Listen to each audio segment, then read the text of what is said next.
Все началось с того, что я захотела посудомоечную машину.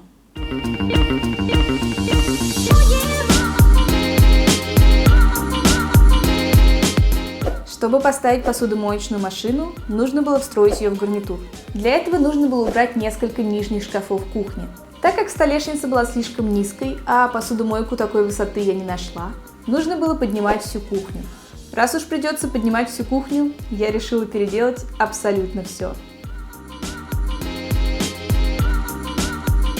Поговорим о планировке. Имеем вытянутая кухня, с одной стороны которой стоит кухонный гарнитур, посередине стол и холодильник при входе. В комнате большое окно и вечером красивые закаты, так что мне нравится сидеть за столом и смотреть на улицу.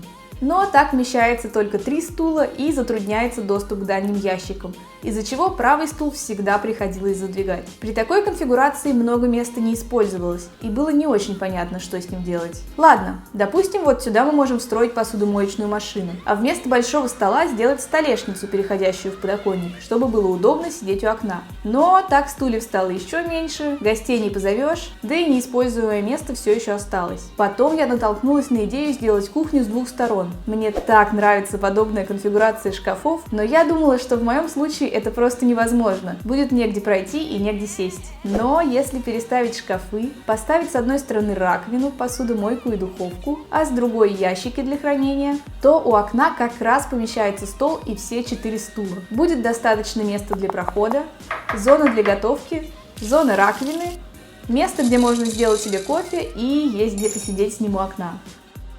Конечно, у меня были сомнения, получится ли сделать такую кухню, но не узнаешь, пока не попробуешь. Для начала нужно было освободить кухню от старого гарнитура. Я решила оставить все нижние шкафы, просто перекрасить цвет фасадов и заменить ручки. Часть нижних ящиков будет стоять вдоль этой стены, а часть переедет на противоположную, за счет чего создастся этот эффект кухни-прохода. Верхние шкафы я сначала тоже хотела оставить, но немного переделать, чтобы кухня была до потолка. Но они все разной высоты и фасады у них нестандартных размеров, поэтому мне было удобнее повесить новые каркасы. А эти шкафы я продала на Авито, и они отлично вписались на новом месте. Старые обои я сдираю, хотя изначально хотела просто покрасить их в другой цвет. Оказалось, за кухонными шкафами поклеены обои другого цвета и фактуры. Видимо, остались от предыдущего ремонта. Так что я буду клеить новые обои под покраску. На этом этапе я поняла, что пути назад нет и впереди еще очень много работы. Но светлая опустевшая кухня придавала мне сил и вдохновения. Убираю остатки старого фартука из ДСП и отклеиваю старые пенопластовые плинтуса. Перед тем, как начать ремонт, я хотела проверить, что моя идея с перестановкой шкафов сработает. Столешницу легче всего убирать по частям, потому что она очень тяжелая, и я отрезала от нее куски лобзиком. Все нижние шкафы я вынимаю, но плиту пока не трогаю. Где-то все-таки нужно было готовить. Я переставила часть шкафов на другую сторону кухни, чтобы посмотреть, хватит ли места для новой перестановки. И вообще, удобно ли будет с ней жить. Я сразу влюбилась в новую планировку и еще больше загорелась идеей поскорее закончить кухню. Теперь все можно выносить. Я оставила на кухне только плиту и раковину, потому что продолжала ими пользоваться, и приступила к стенам. Убрала из них все старые саморезы и зашпаклевала дырки. Для достаточно больших я использовала специальные укрепляющие сетки. После этого я прогрунтовала стены, чтобы сцепление обоев со стеной было лучше. Я использовала грунт с противогрибковыми свойствами для защиты стен от плесени. Затем мы клеили обои. Мне помогала моя подруга Света. Вы могли видеть ее в моем видео про ремонт комнаты. Если не смотрели, обязательно посмотрите. Мы взяли точно такие же обои, как и там. Это плотный малярный флизелин под покраску. Но на этот раз решили клеить его стык в стык. Такой вариант мне понравился больше, чем внахлёст. Это быстрее и получается ровнее. Позже, когда я буду класть плитку, я вырежу кусок обоев под фартук. Я не знала, как правильнее и в каком порядке сделать примыкание плитки обоев, чтобы стык был красивый. Поэтому мне было удобнее сначала наклеить все обои целиком, а потом уже разбираться с плиткой. Затем мы наклеили новые потолочные плинтуса, но не на весь потолок. С одной стороны кухни будут шкафы до потолка, и там плинтуса будут идти прямо по ним. Этим я займусь позже. Как я уже говорила, нижние шкафы я не меняла, поэтому я просто их отмыла и сделала отверстия под провода и трубы для посудомоечной машины. Я всегда мечтала о толстой деревянной столешнице, поэтому заказала под нужный размер столешницу из ясеня. Для раковины и варочной панели я вырезаю отверстие при помощи лобзика. Оказалось, это не так просто сделать, когда столешница такая толстая. Лезвие постоянно хотело уйти в сторону, но в итоге все получилось достаточно аккуратно. Я долго не могла решить, оставить столешницу светлой или покрасить темный цвет. В итоге, насмотревшись референсов и посоветовавшись с друзьями, решила покрыть ее маслом в цвет темного ореха. Он красиво подчеркнул структуру ясеня и будет хорошо смотреться с темными фасадами. Масло я полирую и покрываю еще 2 слоями бесцветного масла воска. Его мне посоветовали в магазине. Так столешница не будет бояться воды и будет более износостойкой. Все то же самое я делаю со столешницей, которая будет стоять на шкафах напротив. Теперь она должна какое-то время подсохнуть, чтобы масло затвердело. Я думала, что финишное масло будет более матовое, но в итоге столешница довольно сильно блестит. Возможно, при обновлении покрытия я выберу матовое масло. Для того, чтобы повесить верхние шкафы, мы вместе со Светой повесили специальные шины, на которые будут крепиться каркасы кухни. Мне понравился цвет кухни на картинке в интернете, и я заколеровала его на пробу. Но в итоге, при моем освещении, он выглядел слишком темным. В магазине краски мне посоветовали разбавить его в половину, и уже разбавленный оттенок мне очень понравился. Именно поэтому я всегда делаю выкрасы перед окрашиванием. Цвет по-разному смотрится в разных помещениях. Я искала серо-бежевый оттенок для создания хорошего светлого фона. К этому моменту я еще не выбрала цвет для обеденной зоны, поэтому крашу только часть кухни. На этой кухне всегда было очень темно, поэтому старое освещение я заменяю на трекинговый светильник. Он будет освещать зону готовки. У меня раньше не было трекинговых светильников, и это оказалось очень удобно. Нужно повесить всего 1 шину, и потом можно менять количество световых точек и направлять лучи в любую сторону. За счет этого везде будет достаточно света. Цвет потолка я решила освежить белой краской, которая у меня осталась от предыдущего окрашивания. Первый слой я крашу поперек комнаты, а второй вдоль. Так на потолке не видно разводов от валика. Когда масло на столешнице полностью застыло, я устанавливаю столешницу на шкафы. Для крепления над плитой и раковиной я использую мебельные уголки. Потом для надежности я также прикрепила сами шкафы к стене. Между шкафами я устанавливаю долгожданную посудомоечную машину, ради которой весь этот ремонт и затевался. Когда столешница установлена, можно наконец класть плитку. Это был мой самый любимый момент за весь ремонт. На участке будущего фартука я аккуратно удаляю обои и отворачиваю розетки. Столешницу я хорошо защищаю картоном и пленкой. Не хочу, чтобы на нее попал клей или упала плитка. Для лучшего сцепления плиточного клея с поверхностью я наношу на стену грунтовку. Я невероятно ждала этой части ремонта, потому что никогда раньше не пробовала класть плитку. Замешиваю специальный плиточный клей. Я выбрала розовую глянцевую плитку с мятным эффектом. Укладываю ее прямо на столешницу, чтобы потом обработать примыкание герметиком и не использовать в этом месте уголок. Класть плитку оказалось совсем несложно. Я честно думала, что у меня получится криво, и удивилась, что выходит довольно неплохо. Когда я добралась до розеток, я разрезала несколько плиток при помощи ножа для стекла. Я специально подобрала ширину плитки таким образом, чтобы резать пришлось только по прямой. С более сложными разрезами я могла бы не справиться. Да и с этими у меня получилось не с первого раза, так что несколько плиток все же пострадало. Мне очень нравится вертикальная кладка, и изначально я хотела положить только 2 ряда плитки. Это красиво смотрится, когда нет верхних шкафов или вместо шкафов полка, но у меня смотрелось бы незакончено. Так что хорошо, что я купила плитку с запасом, и у меня хватило еще на 1 ряд. Когда я дошла до конца стены, пришлось вырезать из плитки узкие кусочки, чтобы стык на углу получился аккуратным. Тут пострадало еще несколько плиток. Перед началом ремонта я стараюсь сохранить как можно больше референсов с красивыми интерьерами. Я даже не задумывалась о розовой плитке, пока не наткнулась на несколько фотографий на Pinterest, и чем больше я на них смотрела, тем больше мне хотелось сделать что-то подобное. Не бойтесь воплощать свои сохраненные картинки в жизнь, это только кажется сложно. Нужно просто разбить картинку на маленькие составляющие и искать похожие предметы. Я так всегда делаю. Например, вот такую красивую кухню можно сделать из белой накладной раковины, золотого смесителя и красивой плитки на фартуке и на полу. Или другой пример. Рассмотрим ванную. Здесь красивая плитка в стиле терраса в зоне раковины, розовая в зоне душа, черный смеситель и черный душ, накладная раковина и зеркало в золотой раме.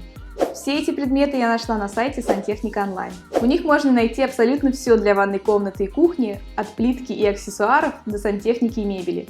Очень удобно заказать все в одном месте с доставкой на дом или до пункта выдачи. На сайте представлена сантехника почти со всего мира, и есть товары подороже, а есть подешевле. А по промокоду SALE8 будет еще дешевле.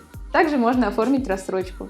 А если вы теряетесь в большом ассортименте товаров и точно не знаете, что вам нужно, то на сайте вам могут подобрать стиль ванной комнаты, сделать дизайн-проект и 3D-визуализацию абсолютно бесплатно.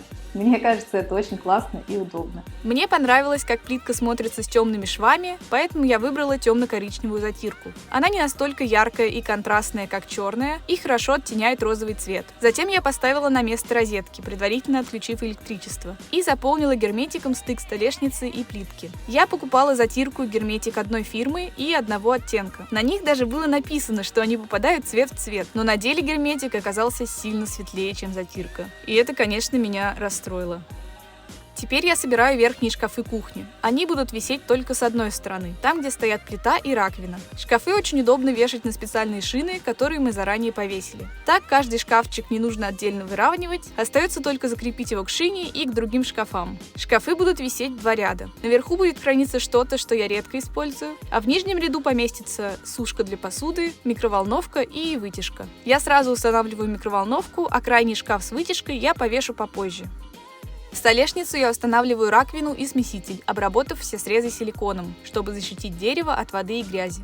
Смеситель очень удобный, у него гибкий шланг и есть возможность подключить фильтр, за счет чего не нужно ставить второй кран. Устанавливаю раковину и стык раковины и столешницы обрабатываю черным силиконом. Черная раковина — это очень красиво, но, если честно, совсем не практично. На ней постоянно остаются разводы от жесткой воды. Рядом с раковиной мне необходимо полотенце для рук, так что я повесила 2 латунных крючка на удобной для меня высоте.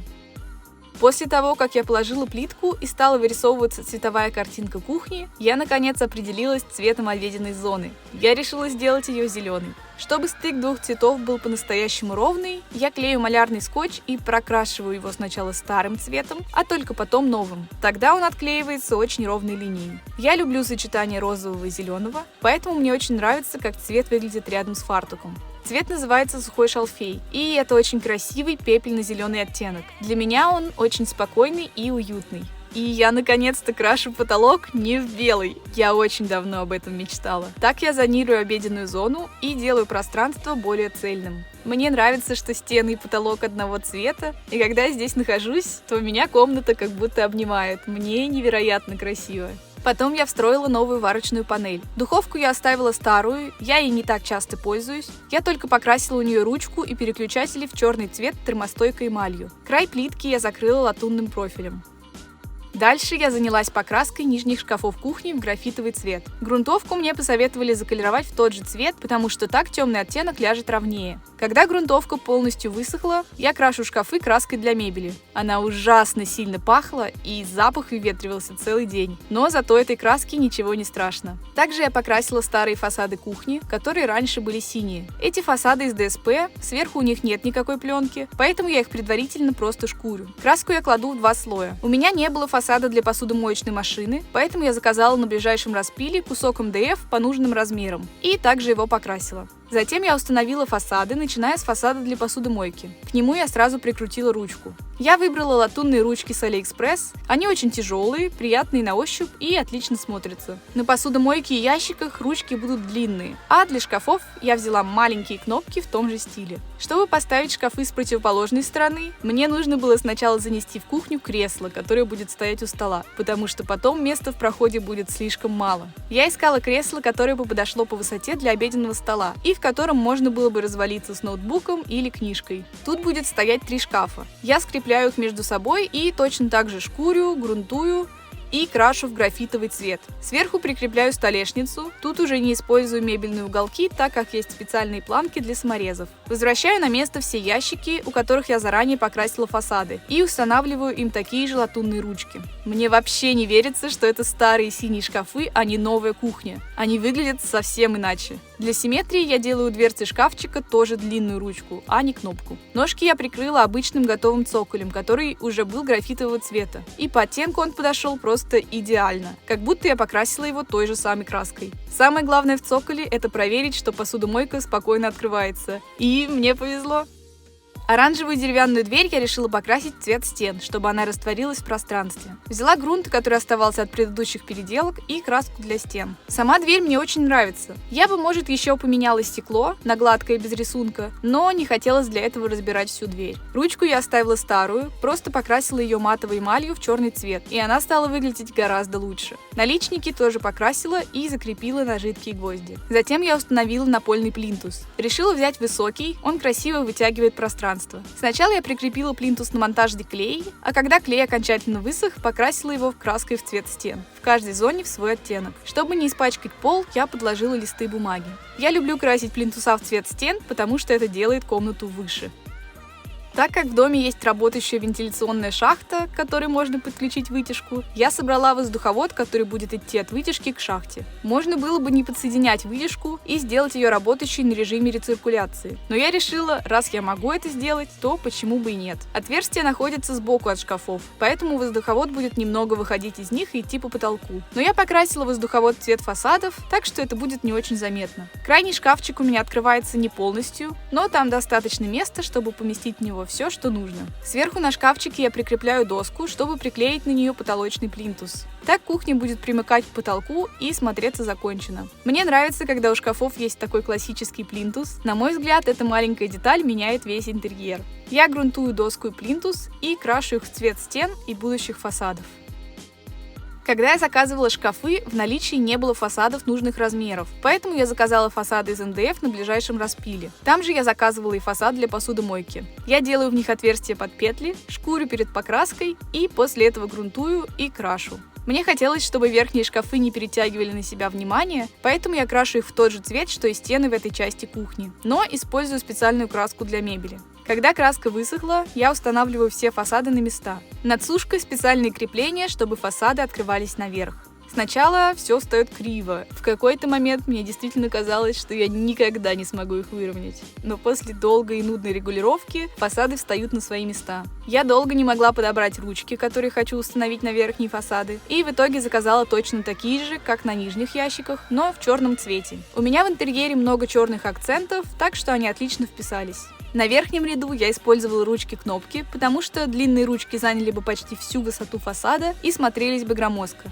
Я взяла непригодившиеся старые полки от кухни и вырезала из них прямоугольники, чтобы аккуратно прикрыть воздуховод в шкафу с вытяжкой. Над рабочей зоной я установила подсветку из светодиодной ленты. Приклеила ее на специальный профиль по размеру шкафчиков. Ленту можно включить как нажатием, так и голосом через умную колонку. Это очень удобно, если руки заняты. Окно на кухне выходит на солнечную сторону, так что в хорошую погоду тут очень ярко светит солнце и невозможно сидеть за столом. Поэтому я повесила рулонную штору. К ней я заказала механизм на AliExpress, чтобы можно было закрыть штору через умную колонку. Откосы я не хотела закрывать пластиковыми уголками, которые были здесь раньше. Поэтому я купила деревянные широкие уголки, покрасила их маслом от столешницы и прикрепила на жидкие гвозди. Для обеденной зоны я купила винтажную хрустальную люстру 70-х годов. Я просто влюбилась в нее, когда увидела. Так как сторона солнечная, хрусталь создает красивые радужные блики в хорошую погоду. Я измерила идеальное расстояние до люстры, чтобы можно было открыть окно и не задеть хрусталики. Люстру я подсоединяю к трекинговому светильнику. Я взяла для этого тканевый провод в цвете хаки. Раз уж он идет по потолку, почему бы не сделать его красивым? Мне нравится в этой люстре абсолютно все. Она стала изюминкой этой кухни и радует меня каждый день. На столешнице у двери будет стоять кофемашина и чайник. Я не хотела, чтобы они занимали место на основной рабочей поверхности, поэтому решила повесить им отдельную полку прямо над столешницей. Сначала я установила слишком хлипкие кронштейны, которые качались при малейшем нажатии. Им явно не хватало еще одного ребра жесткости. Над полкой я повесила бра, но и тут ошиблась. Они оказались слишком близко друг к другу, и все смотрелось непропорционально. Так что через какое-то время я решила все переделать. Все старые крепления убираю. Бра я решила перевесить подальше друг от друга, но чтобы закрыть старые дырки, пришлось сделать под бра подложку из дерева. Я просто покрасила 2 дощечки маслом от столешницы и прикрепила на место старых отверстий, а уже на них повесила бра. Мне кажется, так бра стали даже интереснее смотреться. А крепление я поменяла на обычные деревянные кронштейны. Они хоть и заметнее, но более прочные. Можно не волноваться, что чайник внезапно упадет. Так стало гораздо лучше.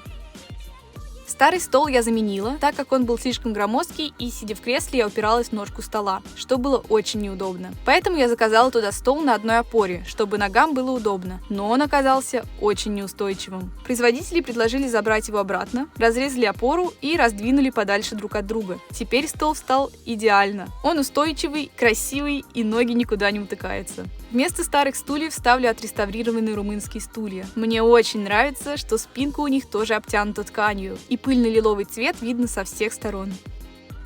Около двери я вешаю красивый постер, который связывает все цвета кухни. На полку ставлю картину, которая поддерживает цвет моей оранжевой кофемашины. Она у меня еще с университетских времен, и нужно было как-то вписать ее в интерьер. На полку добавляю немного декора. Разные цветы, вазочки и красивые бокалы. Я решила также украсить обеденный стол. Очень люблю красивую посуду и не отказываю себе в удовольствии использовать ее каждый день. На этом все. У меня осталась незадекорированная еще одна стена, и пока не знаю, что на нее повесить. Может быть, картину или узкую полку? Пишите в комментариях ваши идеи. Еще у меня есть маленькая складная лестница, которую я использую, чтобы достать что-то с верхних шкафов. Я хотела повесить ее на стену, но пока не понимаю, в каком месте она будет хорошо смотреться.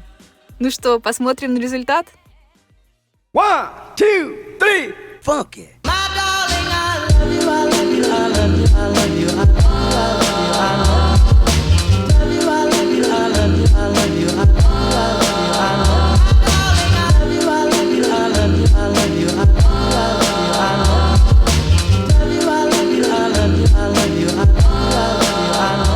Я просто обожаю обновленную кухню. Теперь все свое свободное время провожу здесь, в зеленом кресле. Подписывайтесь, чтобы не пропустить новые переделки. Впереди еще очень много интересного. Кухня получилась невероятно красивая, и мне особенно приятно, что на ней еще и удобно готовить. Спасибо, что разделили со мной радость от этой переделки. Вдохновляйтесь и делайте вещи своими руками. Всем пока!